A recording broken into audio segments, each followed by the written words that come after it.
ನಮಸ್ತೆ ಸ್ನೇಹಿತರೆ, ಪೃಥ್ವಿ ಪಾಕಶಾಲೆಗೆ ಸ್ವಾಗತ. ಇವತ್ತು ನಾವು 1 ವರ್ಷದ ಮಗುವಿಂದ ದೊಡ್ಡೋರ್ವರೆಗೂ ಯಾರು ಬೇಕಾದ್ರೂ ಬಳಸ್ಬೋದಾದಂತ ABC ಪೌಡರ್ನ ಮನೆಯಲ್ಲೇ ಸಿಗೋ ಪದಾರ್ಥಗಳನ್ನ ಬಳಸ್ಕೊಂಡು ತುಂಬಾ ಸುಲಭವಾಗಿ ಯಾವ ತರ ABC ಪೌಡರ್ನ ಮಾಡಿ ನಾವು ಯಾವುದೇ ತರ ಪ್ರಿಸರ್ವೇಟಿವ್ಸ್ ನ ಆಡ್ ಮಾಡದೆ ಹೇಗೆ ನಾವು ಸ್ಟೋರ್ ಮಾಡೋದು ಅನ್ನೋದನ್ನ ಹೇಳ್ಕೊಡ್ತೀನಿ. ಬನ್ನಿ, ಹಾಗಿದ್ರೆ ಇದನ್ನ ಹೇಗೆ ಮಾಡೋದು ಅಂತ ನಾವು ನೋಡ್ಕೊಳ್ಳೋಣ. ಬೇಕಾಗಿರೋ ಇಂಗ್ರೀಡಿಯೆಂಟ್ಸ್: 100 ಗ್ರಾಮ್ನಷ್ಟು ಕ್ಯಾರೆಟ್, 100 ಗ್ರಾಮ್ನಷ್ಟು ಬೀಟ್ರೂಟ್, 100 ಗ್ರಾಮ್ನಷ್ಟು ಆಪಲ್, 100 ಗ್ರಾಮ್ನಷ್ಟು ಡ್ರೈ ಫ್ರೂಟ್ಸ್, 20 ಗ್ರಾಮ್ನಷ್ಟು ಏಲಕ್ಕಿನ ತಗೊಂಡಿದ್ದೀನಿ. ಇದಕ್ಕೆ ಈಕ್ವಲ್ ಕ್ವಾಂಟಿಟಿಯಲ್ಲಿ ನಾನು ಬ್ರೌನ್ ಶುಗರ್ನ ತಗೊಂಡಿದ್ದೀನಿ. ಸೊ 400 ಗ್ರಾಮ್ನಷ್ಟು ಬ್ರೌನ್ ಶುಗರ್ನ ನಾನಿಲ್ಲಿ ಬಳಸ್ಕೊಳ್ತಾ ಇದ್ದೀನಿ. ಏನೇನು ಬೇಕು ಅಂತ ನೋಡ್ಕೊಂಡಾಯ್ತು, ಹೇಗೆ ಮಾಡೋದು ಅಂತ ನೋಡ್ಕೊಳ್ಳೋಣ. ಆಪಲ್, ಕ್ಯಾರೆಟ್, ಬೀಟ್ರೂಟ್ನ ನಾನು ಸಣ್ಣದಾಗಿ ತುರಿದಿಟ್ಕೊಂಡಿದ್ದೀನಿ. ನೀವು ಬೇಕಾದ್ರೆ ಹೆಚ್ಚಿಟ್ಕೊಳ್ಬೋದು. ಇದಕ್ಕೆ ಸ್ವಲ್ಪನೂ ನೀರು ಸೇರಿರುತ್ತೆ, ನುಣ್ಣಗೆ ರುಬ್ಕೋಬೇಕಾಗತ್ತೆ. ರುಬ್ಬಕ್ಕಾಗ್ಲಿಲ್ಲ ಅಂದ್ರೆ ಸ್ವಲ್ಪ ಪ್ರಮಾಣದಲ್ಲಿ ನೀರನ್ನ ಸೇರಿಸ್ಕೊಂಡು ರುಬ್ಕೊಡಿ. ಜಾಸ್ತಿ ನೀರನ್ನ ಸೇರಿಸಿದ್ರೆ ನಮಗೆ ಕುಕಿಂಗ್ ಟೈಮ್ ಜಾಸ್ತಿ ತಗೊಳುತ್ತೆ. ನೋಡಿ, ಇವಾಗ ನುಣ್ಣಗಾಗಿದೆ. ನಾನು ಇದನ್ನ ತೆಗೆದು ಸೈಡ್ಗೆ ಇಟ್ಕೊಳ್ತೀನಿ. ಈಗ ಒಲೆ ಮೇಲೆ ಒಂದು ಬಾಣಲಿ ಇಟ್ಕೊಂಡು ಲೋ ಫ್ಲೇಮಲ್ಲಿ ಇಟ್ಟು ಇದಕ್ಕೆ ನಾನು ಎತ್ತಿಟ್ಕೊಂಡಿರೋ ಎಲ್ಲಾ ತರದ ಡ್ರೈ ಫ್ರೂಟ್ಸ್ನ ಹಾಕಿ ಹುರ್ಕೊಳ್ತೀನಿ. Dry fruits completely optional. ನಿಮ್ಗೆ ಯಾವ ತರ ಡ್ರೈ ಫ್ರೂಟ್ಸ್ ಬೇಕಾದ್ರೂ ಹಾಕೊಂಡು ಮಾಡ್ಕೋಬಹುದು, ಹಾಕ್ದೇನು ಮಾಡ್ಕೋಬಹುದು.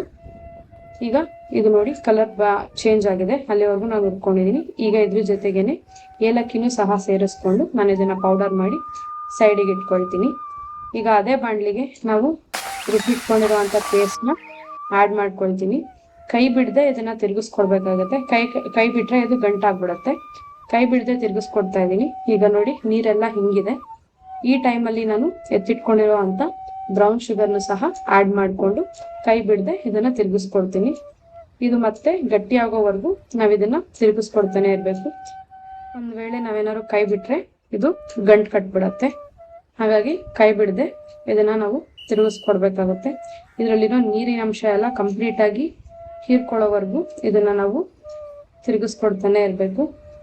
ನೋಡಿ, ಈಗ ಇದು ಆಲ್ಮೋಸ್ಟ್ ರೆಡಿ ಆಗಿದೆ. ಈಗ ನಾವು ಇದಕ್ಕೆ ಎತ್ತಿಟ್ಕೊಂಡಿರುವಂತ ಡ್ರೈ ಫ್ರೂಟ್ಸ್ ಪುಡಿನ ಆಡ್ ಮಾಡ್ಕೋಬೇಕಾಗುತ್ತೆ. ಡ್ರೈ ಫ್ರೂಟ್ಸ್ ಪುಡಿ ಆಡ್ ಮಾಡಿದ್ಮೇಲೆ ನಾವು ತುಂಬಾ ಹೊತ್ತು ಒಲೆ ಮೇಲೆ ಇಡೋ ಹಾಗಿಲ್ಲ. ಜಸ್ಟ್ ಇದನ್ನ ಕೈ ಬಿಡದೆ ತಿರುಗಿಸ್ಕೊಡ್ಬೇಕು, ಎಲ್ಲ ಚೆನ್ನಾಗಿ ಹೊಂದ್ಕೊಳ್ಳೋವರೆಗೂ. ಅದಾದ್ಮೇಲೆ ಇದನ್ನ ತೆಗೆದು ಫ್ಯಾನ್ ಗಾಳಿಯಲ್ಲಿಟ್ಟು ಗಟ್ಟಿ ಆಗೋವರೆಗೂ ಕೈ ಬಿಡದೆ ತಿರುಗಿಸ್ಕೊಡ್ತಾನೆ ಇರ್ಬೇಕು.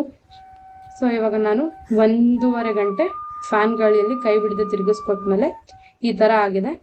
ಸೊ ಇದನ್ನ ನಾನು ಒಂದಿನ ಪೂರ್ತಿ ಫ್ಯಾನ್ ಗಾಳಿಯಲ್ಲೇ ಒಣಗಿಸ್ಕೊಂಡು ಅದಾದ ನಂತರ ನಾನು ಇದನ್ನ ಪುಡಿ ಮಾಡಿ ಇಟ್ಕೊಳ್ತಾ ಇದ್ದೀನಿ. ನಾನು ಇದನ್ನ ಸ್ವಲ್ಪ ತರಿಯಾಗಿ ರುಬ್ಬಿಟ್ಕೊಳ್ತಾ ಇದ್ದೀನಿ. ನೀವು ಬೇಕಾದ್ರೆ ಹಾಗೇನೂ ಬಳಸ್ಕೋಬಹುದು, ಇಲ್ಲ ಅಂದ್ರೆ ಇನ್ನು ಫೈನ್ ಪೌಡರ್ ಮಾಡಿ ಸಹ ಬಳಸ್ಕೋಬಹುದು. ಯಾಕಂದ್ರೆ ಇದನ್ನ ನಾವು ಹಾಲಲ್ಲಿ ಮಿಕ್ಸ್ ಮಾಡೋದ್ರಿಂದ ಇದು ಬಿಸಿ ಹಾಲಲ್ಲಿ ಈಸಿಯಾಗಿ ಮೆಲ್ಟ್ ಆಗುತ್ತೆ.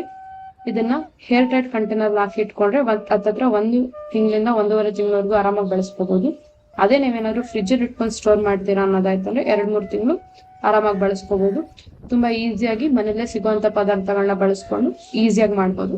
ಯಾರ ಮನೇಲಾದ್ರೂ ಮಕ್ಳು ಹಾಲು ಕುಡಿಯೋಕೆ ತುಂಬಾ ಹಠ ಮಾಡ್ತಿದ್ರೆ ನೀವೊಂದ್ಸಲ ಇದನ್ನ ಟ್ರೈ ಮಾಡಿ ನೋಡಿ. ಮಕ್ಕಳು ತುಂಬಾ ಇಷ್ಟಪಟ್ಟು ಹಾಲನ್ನ ಕೇಳಿ ಇಸ್ಕೊಂಡು ಕುಡಿತಾರೆ. ಒಂದ್ಸಲ ಟ್ರೈ ಮಾಡಿ ಹೇಗಿತ್ತು ಅಂತ ನಿಮ್ಮ ಎಕ್ಸ್ಪೀರಿಯನ್ಸ್ನ ನನ್ನ ಜೊತೆ ಶೇರ್ ಮಾಡ್ಕೊಳ್ಳಿ. Thanks for watching.